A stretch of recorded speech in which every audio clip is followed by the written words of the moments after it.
Er bo'lish faqat uylanish emas, ayolini yaqinlari oldida obro'sini to'kmay himoya qilishdir. Er bo'lish faqatgina nikohiga olish emas, nikoh vaqtidagi qabul qildim degan va'dasiga sodiq qolishdir. Er bo'lish bola paydo qilish emas, o'sha bolaning onasini ham hurmatini joyiga qo'yish va e'zozlashdir. Er bo'lish faqat baqirib ayblash emas, hech bo'lmasa boringga shukur onasi degan so'zlarni ayoliga sovg'a qilishdir. Er bo'lish ayolni har qadamiga cheklov qo'yish emas, uning sog'inchini eshitish, dardini tinglash va charchog'iga quloq tutish.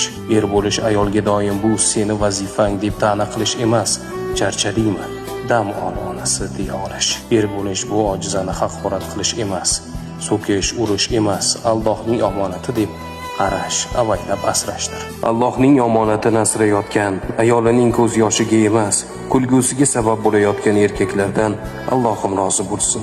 Er bo'lish oson, erkak bo'lish qiyin.